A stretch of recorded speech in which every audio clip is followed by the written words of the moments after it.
Kerala PSC നടത്തിയ Kerala police CPO WCPOയുടെ exam കഴിഞ്ഞിരിക്കുകയാണ്. Return എക്സാമിനേഷന് നിങ്ങൾ 5 or 6 അല്ലെങ്കിൽ ഏകദേശം 1 വർഷത്തെ കഠിന പരിശ്രമത്തിലേക്ക് കൂടിയായിരിക്കും നിങ്ങളുടെ ഈ റിട്ടേൺ എക്സാമിനേഷൻ എഴുതിയിട്ടുണ്ടാവുക. റിട്ടേൺ എക്സാമിനേഷൻ എഴുതിയതിനു ശേഷം ഓരോ ഉദ്യോഗാർത്ഥികൾക്കും മനസ്സിലായിട്ടുണ്ടാവും ഏകദേശം ഞാൻ പാസ്സാകും എന്നുള്ള നിലയാണെങ്കിൽ എനിക്ക് ഒറ്റൊരു കാര്യം മാത്രമേ പറയാനുള്ളൂ, ഇന്ന് തന്നെ എന്നുള്ള രൂപത്തിൽ നിങ്ങൾ ഫിസിക്കൽ ട്രെയിനിങ് ആരംഭിക്കുക.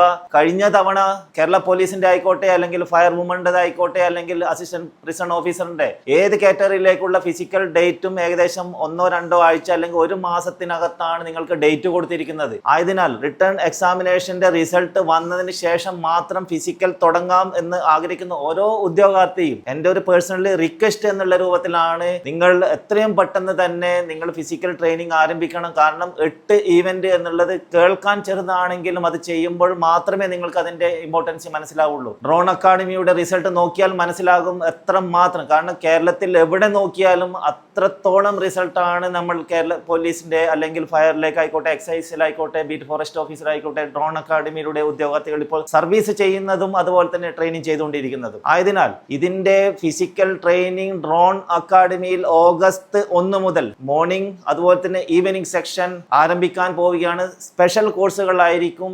അതുപോലെ തന്നെ ഹോസ്റ്റൽ ഫെസിലിറ്റിയും അവൈലബിൾ ആണ്. കേരള പോലീസിന്റെ യൂണിഫോം അണിയാൻ ആഗ്രഹിക്കുന്ന ഓരോ ഉദ്യോഗാർത്ഥിയും കേരള പോലീസിലേക്കുള്ള ഡ്രോൺ അക്കാഡമിയുടെ കോൺട്രിബ്യൂഷനും അതുപോലെ തന്നെ 2 വർഷത്തെ റിസൾട്ടും ഇവിടുത്തെ ട്രെയിനിങ്ങും നോക്കിക്കൊണ്ട് മാത്രം വരിക. 8-ൽ 8 ഇവന്റ് എന്നുള്ളത് ഡ്രോൺ അക്കാഡമിയുടെ ഗ്യാരണ്ടി. അപ്പോൾ ഓഗസ്റ്റ് 1 നേരിട്ട് കാണാം.